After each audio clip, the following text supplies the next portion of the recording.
அந்த skin white ஆகாது, முகம் வெள்ளை ஆகாது இந்த 6 விஷயங்கள் இல்லாம. நம்ம கிச்சனோட ஷெல்ஃபை ஒரு நிமிஷம் திரும்பி பாருங்க, அங்க இல்லாத மருந்துகளா? எல்லாருக்கும் வணக்கம், நான் டாக்டர் கார்த்திகேயன். நம்ம முகத்தை வெள்ளையாக்க, பொலிவாக்க மார்க்கெட்ல நிறைய கிரீம்கள் கிடைக்குது. இந்த கிரீம்கள் நம்ம முகத்தை வெள்ளையாக்குமா அப்படின்னு கேட்டீங்கன்னா கண்டிப்பா வெள்ளையாக்கும், அதுல டவுட்டே கிடையாது. பட் ஆனா அது ஏன் வெள்ளையாக்கும் அப்படிங்கிற விஷயத்த யாரும் உங்ககிட்ட சொல்ல மாட்டாங்க. நான் இந்த வீடியோல உங்ககிட்ட சொல்றேன். Welcome to our channel doctor Karthikeyan. ஏன் நம்ம முகம் உடனடியாக வெள்ளை ஆகுது அப்படின்னா அதுக்கு காரணம் ப்ளீச்சிங். நம்ம தோள்கள்ல சுரக்கக்கூடிய மெலனின் அளவுகளை கட்டுப்படுத்தக்கூடிய சில கெமிக்கல்கள் இந்த கிரீம்கள்ல இருக்கு. ஸோ எந்த மாதிரி விஷயங்கள் நம்ம தோலோட கருமையை குறைத்து வெள்ளையாக்கும் அப்படின்னு கேட்டீங்கன்னா மெர்க்குரி அப்படிங்கிற ஒரு சப்ஸ்டன்ஸ், ஹைட்ராக்சிக்யூனோன் அப்படிங்கிற ஒரு கெமிக்கல், ஸ்டீராய்டுல குளோபஸ்ட்ரால் புரோபியனேட் அப்படிங்கிற ஒரு கெமிக்கல், ஆல்பா ஹைட்ராக்சி ஆசிட் அப்படிங்கிற ஒரு கெமிக்கல், கோஜிக் ஆசிட் அப்படிங்கிற ஒரு கெமிக்கல். மொத்தமா ஒரு 5 கெமிக்கல்கள் நான் இப்ப சொல்ல போறேன். இந்த கெமிக்கல்கள் எல்லாமே ஆக்சுவலா ஒரு மருத்துவ பொருள்கள். இதெல்லாம் எதுக்காக மெயினா யூஸ் பண்ணுவோம் அப்படின்னு கேட்டீங்கன்னா நம்ம தோல்ல வேற ஏதாவது ப்ராப்ளம்னால கருமை நிறம் வரலாம், அதிகமான கருமை நிறம் ஏற்படலாம் அப்படிங்கிற தோல் நோய்கள் வரும் பாத்தீங்களா. இந்த மாதிரி தோல் நோய்கள்ல தான் நம்ம இந்த கிரீம்கள் யூஸ் பண்ணுவோம். ஸோ ஒரு சின்ன இடத்துல நம்ம அப்ளை பண்ணக்கூடிய இந்த கெமிக்கல் ஆயின்மெண்ட்ஸை நாம ஹோல் ஃபேஸும் முழு ஃபேஸும் நார்மலா இருக்கக்கூடிய நம்ம தோல்களை வெள்ளையாக்கிறதுக்கு நம்ம பயன்படுத்துறோம் அப்படிங்கிறது தான் இதுல இருக்கக்கூடிய மேஜர் பாயிண்ட். நல்லா புரிஞ்சுக்கோங்க. First point mercury. இந்த மெர்க்குரி மெர்க்குரி குளோரைடு இல்லனா அமால்கமேட்டட் மெர்க்குரின்னு இந்த ஆயின்மெண்ட்கள்ல இருக்கலாம்.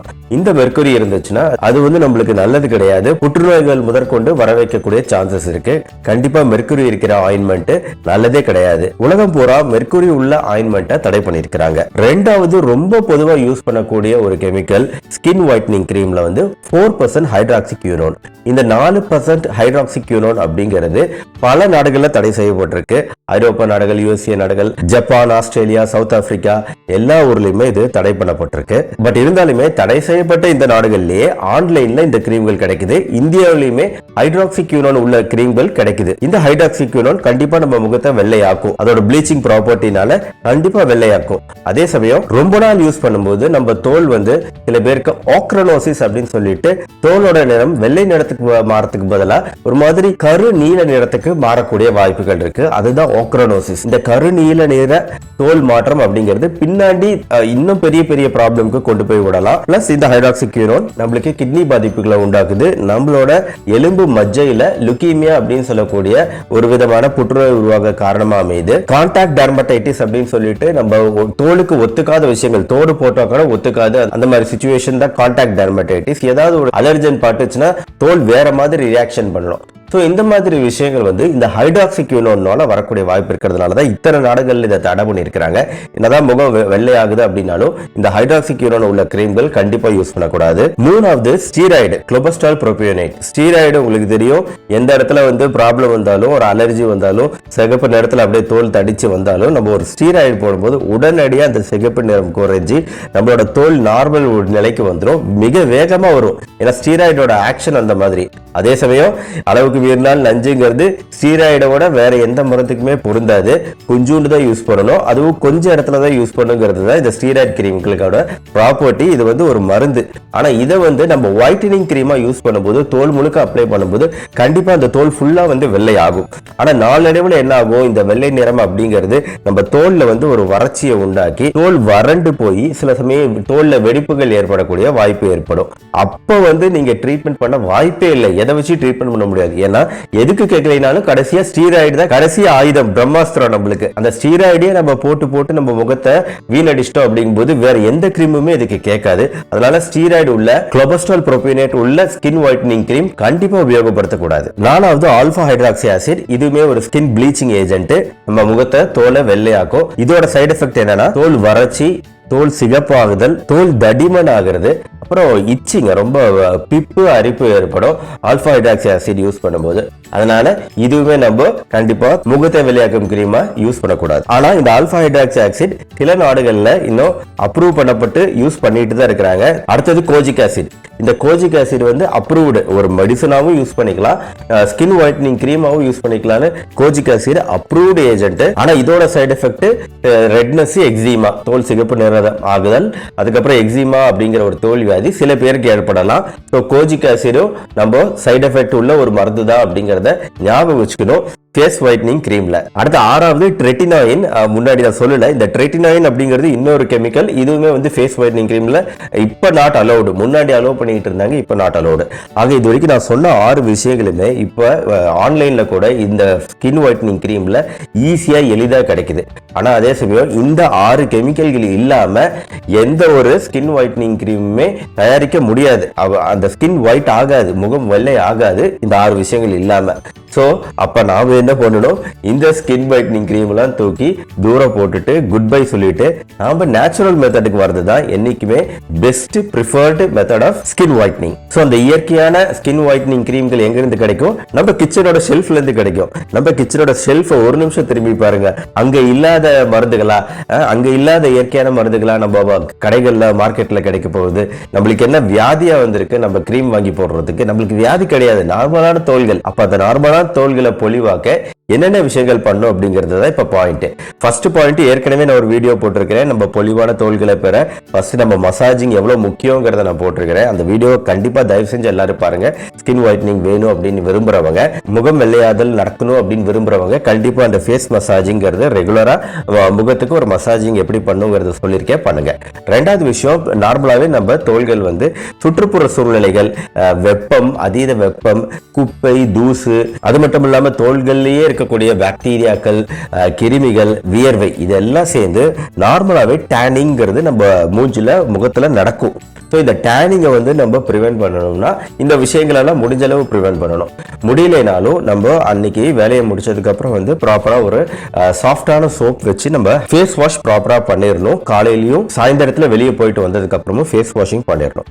அதுக்கப்புறமா நம்ம ஸ்கின் ஒயிட்னிங்க்கு நம்ம யூஸ் பண்ணக்கூடிய விஷயங்கள் என்னென்னு பார்த்தீங்கன்னா, இயற்கையான சில விஷயங்கள் சொல்றேன், ட்ரை பண்ணி பாருங்க. இதுல எந்த ஒரு சைடு எஃபெக்டும் வரப்போறது கிடையாது. ஃபர்ஸ்ட் விஷயம், பால், தயிர், lemon juice.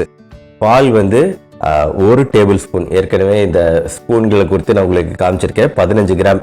1 table spoon milk, 1 table spoon lemon juice, இது 2 எடுத்துக்கிறோம். 1 டீஸ்பூன் தேன், 1 டீஸ்பூன்னா 5 ml. 1 டீஸ்பூன் தேனும் 2 டீஸ்பூனுக்கு பாலும் லெமன் ஜூஸும் எடுத்து ஒரு சின்ன ஒரு மிக்சர், ஒரு பேஸ்ட் பண்றோம். இந்த பேஸ்ட் வந்து ஒரு 20 நிமிஷம் நம்ம முகத்துல அப்ளை பண்ணி நல்லா ஊற வச்சதுக்கு அப்புறம் ஃபேஸ் வாஷ் பண்ணுங்க. லெமன்ல சிட்ரிக் ஆசிட் இருக்கு, தேன்ல பல விஷயங்கள் இருக்கு. இதெல்லாம் தனியா வீடியோவாக போட்டிருக்கேன். தேன் குறித்து வீடியோ போட்டிருக்கேன், இந்த லிங்க் மேல பாத்துக்கோங்க. பியூரான தேன் எப்படி வாங்குறது அப்படிங்கறத பத்தி. ஸோ இதெல்லாம் இந்த நேரத்துல யூஸ்ஃபுல்லா இருக்கும் உங்களுக்கு. இது ஃபர்ஸ்ட் மெத்தடு. அடுத்து ரெண்டாவது, உருளைக்கிழங்கு ஸ்லைஸ் பண்ணி அதை வந்து நம்ம ஃபேஸ் மேல வைக்கிறது அப்படிங்கிறது, ஒரு 20 மினிட்ஸ் வைக்கிறது அப்படிங்கிறதும் நம்மளுக்கு நல்லது. உருளைக்கிழங்கு ஜூஸ் எசன்ஸ்ல இருக்கக்கூடிய பல்வேறு வைட்டமின்கள் தான் இதுக்கு, இந்த முகத்துக்கு ஒரு பளபளப்பு தரத்துக்கு காரணம். ஒண்ணு வந்து ஸ்லைஸ் வந்து வைக்கலாம், அப்படி இல்லைன்னா வந்து நம்ம டைரக்டா அதை புளிஞ்சி அந்த ஜூஸ் எடுத்து அந்த ஜூஸுமே நம்ம அப்ளை பண்ணலாம் நம்ம முகத்து மேல.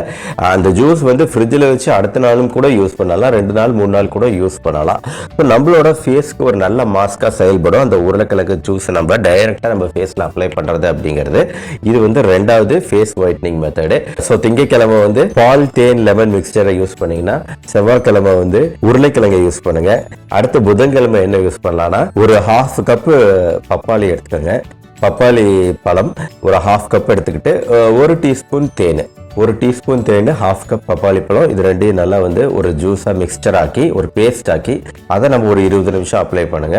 அதுக்கப்புறமா ஃபேஸ் வாஷ் பண்ணுங்க. பப்பாளி பொறுத்த வரைக்கும் ஒரு விஷயம் ஞாபகம் வச்சுக்கணும், அதுல வந்து 2 முக்கியமான கெமிக்கல்கள் இருக்கு.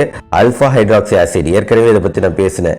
ஆல்பா ஹைட்ராக்சி ஆசிட் இருக்குன்னு, அது வந்து கெமிக்கல் ஆல்பா ஹைட்ராக்சி ஆசிட். ஆனா இப்ப நம்ம யூஸ் பண்றது ரியல் பப்பாளி, ஒரிஜினல் பப்பாளி. ஸோ அதுல இயற்கையான ஆல்பா ஹைட்ராக்சி ஆசிட் இருக்கு. ரெண்டாவது பப்பைன் அப்படிங்கிற ஒரு கெமிக்கல் இருக்கு. இந்த பப்பைன் வந்து ரொம்ப அதிகமா ஸ்கின் ஒயிட்னிங் கிரீம்ல யூஸ் பண்ணக்கூடிய ஒரு விஷயம். இந்த ரெண்டுமே வந்து இயற்கையாகவே வந்து பப்பாளியில இருக்கு. ஸோ அதை டைரக்டா நம்ம அப்ளை பண்றோம் அப்படிங்கிறது இதுல ஒரு பியூட்டி. அதனால பப்பாளியோட பெனிஃபிட் உடம்புக்குள்ளாரையும் இருக்கு, உடம்புக்கு வெளியவும் இருக்கு. இது புதன்கிழமை. அடுத்து வியாழக்கிழமை 2 டீஸ்பூன் தயிர், 1 டீஸ்பூன் தேன், இது அதை 2 டீஸ்பூன், ஒரே ஸ்பூன், 2 டீஸ்பூன், 2 பங்கு தயிர், 1 பங்கு தேன் அப்படிங்கிற அளவில் மிக்ஸ் பண்ணி இதை வந்து ஒரு பேஸ்ட் ஆக்கி நம்ம முகத்தில் ஒரு 15 நிமிஷம் அப்ளை பண்ணி ஊற வச்சுட்டு அதுக்கப்புறமா ஃபேஸ் வாஷ் பண்ணுங்க. தயிரில் இயற்கையான லாக்டிக் ஆசிட் இருக்குது.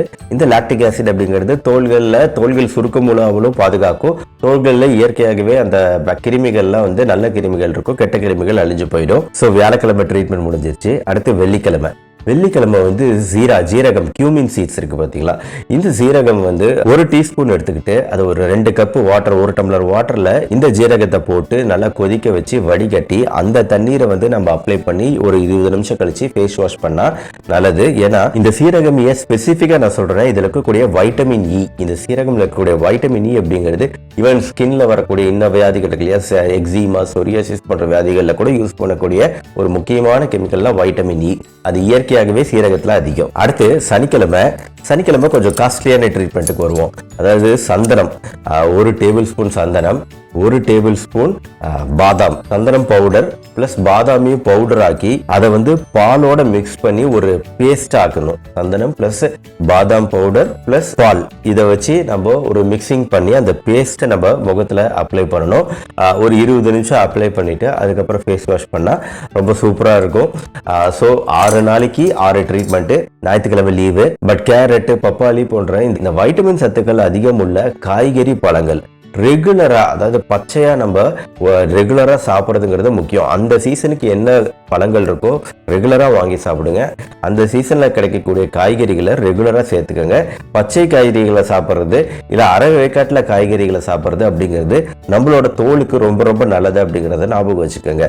முழுக்க அதை குலைவா வேக வச்சு ஒரு காய்கறி சாப்பிட்றத விட அரை வேக்காட்டுல சாப்பிட்றதுங்கிறது நம்மளோட ஜீரண மண்டலத்துல இருந்து தோல் வரைக்கும் எல்லாத்துக்குமே நல்லது. ஸோ நம்ம முகத்தை பொலிவா வெள்ளையா காட்டுறதுக்கு ஒரு ஃபுல் பேக்கேஜா இந்த வீடியோவை கொடுத்திருக்கேன்னு நினைக்கிறேன்.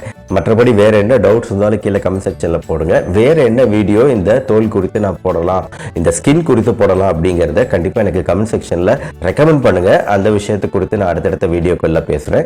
இந்த வீடியோ பிடிச்சிருந்துச்சுன்னா லைக் பண்ணுங்க, உங்க ஃப்ரெண்ட்ஸ் அண்ட் ரிலேட்டிவ்ஸ் எல்லாருக்குமே ஷேர் பண்ணுங்க. நம்ம சேனல் டாக்டர் கார்த்திகேயன் மறக்காம சப்ஸ்கிரைப் பண்ணுங்க. மறுபடியும் அடுத்த வீடியோவில் மீட் பண்ணுவோம். நன்றி, வணக்கம்.